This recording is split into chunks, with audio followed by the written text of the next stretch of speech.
안녕하세요. 더 딥다이브입니다. 자, 오늘 저희가 좀 깊이 들여다볼 자료는 신약 성경의 한 부분, 바로 요한일서 5장입니다. 그런데 오늘은 좀 재미있는 관점으로 접근해 볼까 해요.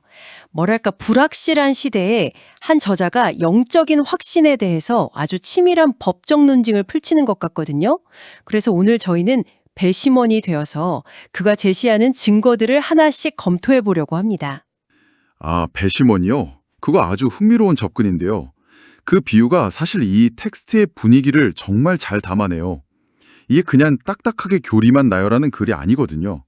당시의 여러 혼란스러운 가르침 속에서 흔들리던 공동체에게 여러분, 확신할 수 있습니다. 이게 바로 그 근거입니다. 이렇게 힘주어 말하는 아주 열정적인 변론이면서 또 동시에 굉장히 따뜻한 격려 편지이기도 해요. 변론이자 격려 편지라. 좋습니다. 그럼 그 변론의 첫 번째 주장부터 한번 살펴보죠.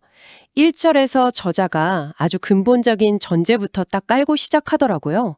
예수께서 그리스도이심을 믿는 자마다 하나님께로부터 난 자니, 여기서 하나님에게서 태어났다는 이 표현, 와, 이거 굉장히 강렬하게 들려요. 맞아요. 이게 모든 주장의 출발점이에요. 그냥 비유가 아니라 아예 새로운 신분, 새로운 DNA를 가졌다는 선언인 셈이죠. 그리고 이 새로운 정체성이 필연적으로 어떤 결과를 낳는지 바로 다음 구절들에서 논리적으로 쭉 연결을 시킵니다. 네, 바로 그 지점인데요. 2절, 3절을 보니까 하나님을 사랑하고 그분의 계명 지키는 게 자연스럽게 따라온다고 해요. 특히 제 눈길을 끈 건 3절에 그의 계명들은 무거운 것이 아니로다라는 이 선언. 아주 대담하게 들려요. 솔직히 종교적인 계명이나 규칙하면 보통은 좀 무거운 짐처럼 느껴지기 쉽잖아요. 그렇죠. 누구나 그렇게 생각하죠. 그런데 저자는 여기서 억지로 하는 순종이랑 사랑에서 비롯된 순종을 아주 명확하게 구분하고 있는 거예요. 논리의 흐름을 한번 보세요. 하나님에게서 태어났기 때문에 이게 원인이죠. 네. 그래서 자연스럽게 그분을 사랑하게 되고 그 사랑의 표현으로 계명을 지키는 건 더 이상 의무나 짐이 아니라는 거예요. 아. 오히려 기쁨이 된다는 거죠. 사랑하는 사람을 위해서 뭔가 해줄 때 그걸 수고라고 느끼지 않는 거랑 비슷한 원리예요. 아, 그러니까 순서가 정말 중요하군요. 이걸 지켜야 복을 받는다가 아니라 내가 새로운 존재가 되었으니 자연스럽게 이렇게 살게 된다는 흐름이네요. 그리고 이 논리가 4절에서는 세상을 이긴다는 훨씬 더 큰 개념으로 확장돼요. 하나님께로부터 난 자마다 세상을 이기느니라. 우리의 믿음이니라. 세상을 이긴다는 게 당장 스트레스 받는 월요일 아침에 저한테 실질적으로 어떤 의미가 될 수 있을까요? 좀 거창하게 들리기도 해서요. 하긴 그렇죠. 여기서 세상은 뭐 우리가 사는 이 지구를 정복한다 그런 뜻은 아니고요.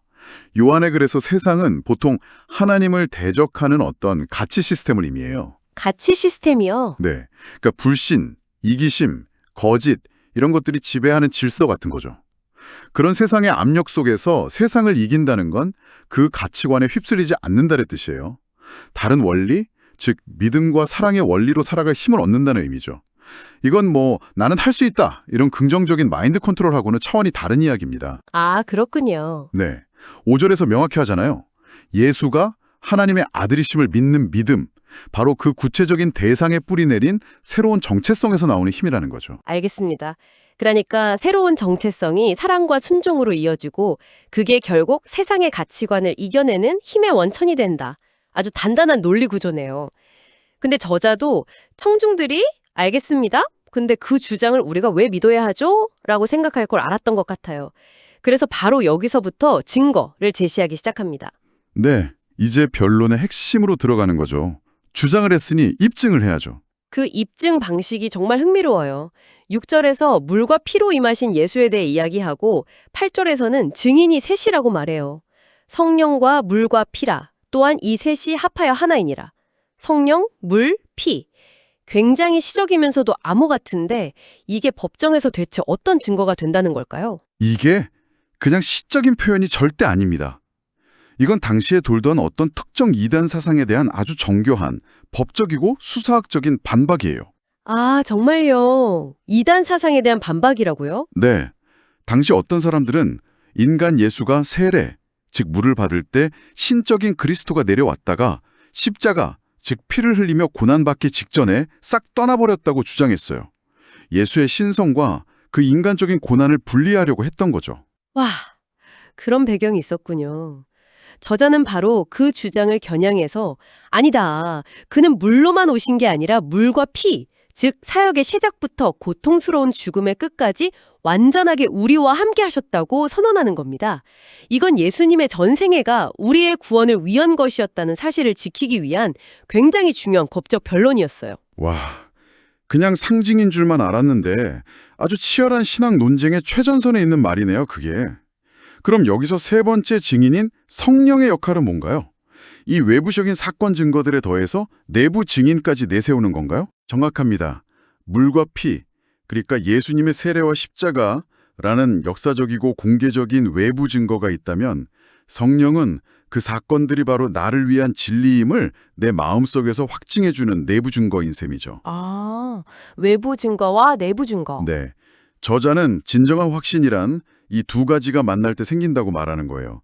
객관적인 역사적 사실과 주관적인 내적 확신, 이 두 개가 하나로 합쳐질 때 누구도 흔들 수 없는 완전한 증거가 완성된다는 겁니다. 외부 증거와 내부 증거의 결합이라. 굉장히 설득력 있는 구성이네요.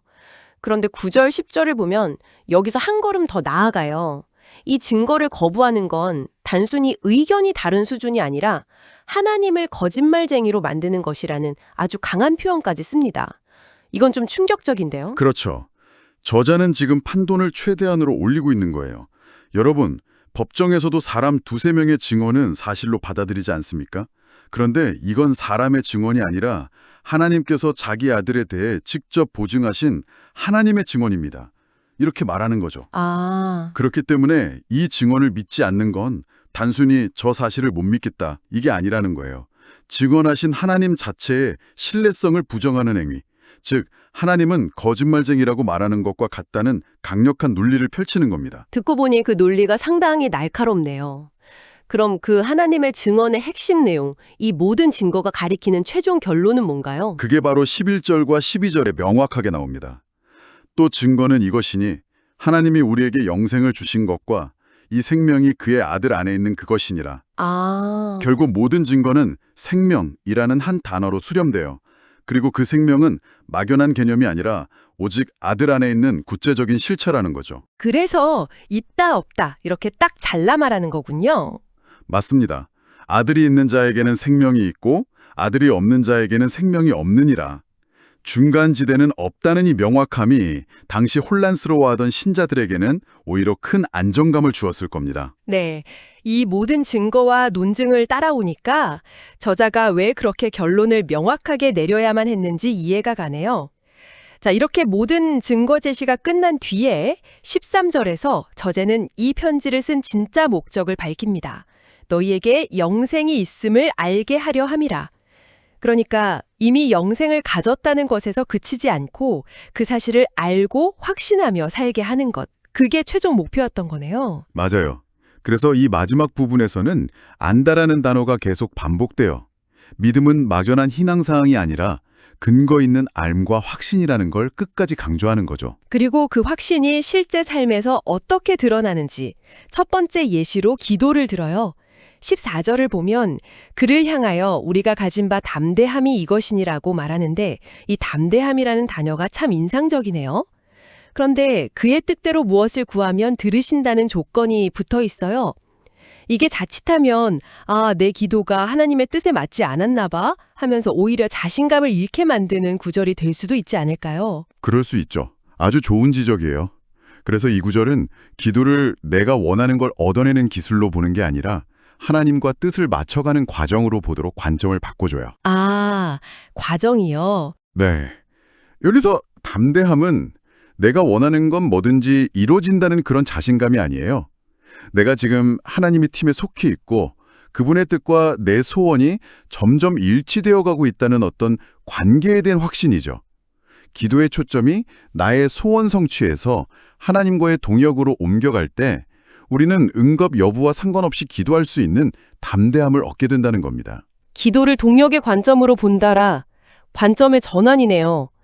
그런데 바로 이어서 정말 난해한 부분이 나옵니다. 16절에 사망에 이르는 죄와 사망에 이르지 아니하는 죄를 나누는데 심지어 사망에 이르는 죄에 대해서는 기도하라고 말하지 않아요. 이건 정말 차갑고 좀 무섭게 들리는데요. 대체 무슨 뜻일까요? 이 구절은 정말 많은 오해와 논쟁을 낳았던 부분이에요. 흔히 생각하듯이 특정 죄의 목록, 예를 들어 살인이나 신성 모독 같은 걸 말한다기보다는요. 관계의 완전한 파탄 상태를 의미할 가능성이 높습니다. 관계의 파탄이요? 네. 지금까지 저자가 길게 논증했던 예수가 생명의 근원이다라는 핵심 진리 있잖아요. 그걸 고의적으로 그리고 최종적으로 거부하고 공동체를 떠나버리는 행위 같은 거죠. 생명의 근원과의 연결을 스스로 끊어버린 상태, 그걸 사망에 이르는 죄라고 표현했을 수 있어요. 이건 어떤 특정 행동을 정죄하려는 목적이라기보다는 공동체 안에서 서로의 연약함을 위해서는 기도해야 하지만 스스로 관계를 끊고 떠난 사람에 대해서는 인간적인 기도에 한계가 있다는 현실적인 권면으로 볼 수 있습니다. 특정 행동 리스트가 아니라 관계의 단절 상태를 의미한다는 해석이 훨씬 더 문맥에 맞는 것 같네요. 자, 이제 편지가 거의 끝나가는데요. 18절부터 20절까지는 이 모든 논증을 통해 신자들이 붙잡아야 할 세 가지 핵심 알을 요약해주면서 마무리하는 것 같아요. 네, 일종의 최종 요약 정리지죠. 신자의 정체성을 구성하는 세 가지 기둥이라고 할 수 있어요. 첫째, 우리는 근본적으로 죄의 지배 아래 있지 않고 하나님의 보호 아래 있다는 보호에 대한 알. 포호. 둘째, 세상의 가치관 속에서 이질감을 느끼더라도 우리의 진짜 소속은 하나님께 있다는 소속에 대한 알. 소속. 그리고 셋째, 이 모든 진리를 깨달을 수 있는 통찰력은 우리 스스로가 아니라 하나님이 선물로 주셨다는 진리에 대한 알. 이 세 가지가 세상 속에서 흔들리지 않게 하는 닷과 같은 역할을 한다는 겁니다. 보호, 소속, 진리. 이 세 가지 확신으로 귀결되는군요. 그런데 이 모든 장엄한 논의 끝에 21절 마지막 문장이 정말 뜬금없어요. 자녀들아, 너희 자신을 지켜 우상에서 멀리하라. 딱 이 한 문장으로 편지가 끝나거든요. 왜 갑자기 우상 이야기가 나오는 걸까요? 갑작스러워 보이지만 사실은 이 전체 변론의 완벽한 마침표예요. 이 편지가 지금까지 계속 강조했던 게 뭐였죠? 참 하나님과 그의 아들 안에 있는 참된 생명이었죠. 바로 그거죠. 우상이란 바로 그 참된 생명의 자리를 대신 차지하려는 모든 가짜를 의미해요. 당시에는 눈에 보이는 신상이었겠지만 오늘날에는 성공, 돈, 권력, 심지어 자기 자신일 수도 있고요. 저자는 마지막으로 이렇게 당부하는 셈이에요. 여러분은 이제 진짜가 무엇인지 알게 되었고 영원한 생명을 얻었습니다. 그러니 제발 가짜와 그것을 바꾸지 마십시오. 여러분의 마음을 가짜에게 내주지 마십시오. 와, 그렇게 런게연이 거라 이 마지막 경고가 전체 메시지를 완성하는 핵심적인 한마디처럼 들리네요. 오늘 요한일서 5장을 통해 믿음이 어떻게 사랑과 순종으로 이어지고 또 그 믿음의 근거가 되는 증거들은 무엇이며 이 모든 것이 결국 우리에게 영생에 대한 확신을 주기 위함이라는 아주 촘촘한 법적 논증을 함께 따라가 봤습니다. 네, 이 텍스트는 그냥 믿으라고 강요하는 게 아니었어요. 왜 믿을 수 있는지, 그 근거는 무엇인지, 그리고 그 믿음이 우리 삶을 어떻게 바꾸는지에 대해 아주 논리적으로 설명하고 있었죠. 정말 그랬네요. 확신을 심어주기 위한 아주 치밀하게 설계된 편지였습니다. 마지막으로 방금 이야기 나눴던 그 마지막 구절, 우상에서 멀리하라는 경고를 오늘을 사는 우리에게 한번 적용해 보면서 생각해 볼 질문을 하나 던져드리고 싶어요. 이 편지가 쓰일 당시의 우상은 눈에 보이는 나무나 돌 신상이었을 거예요. 그렇다면 오늘날 우리에게 우상이란 뭘까요?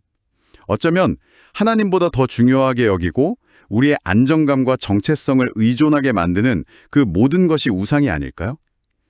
이 텍스트가 말하는 참된 생명과 확신 대신에 우리가 혹시 붙잡고 있는 가짜는 무엇인지, 이 질문을 한번 곱씹어 보는 것도 의미 있을 것 같습니다.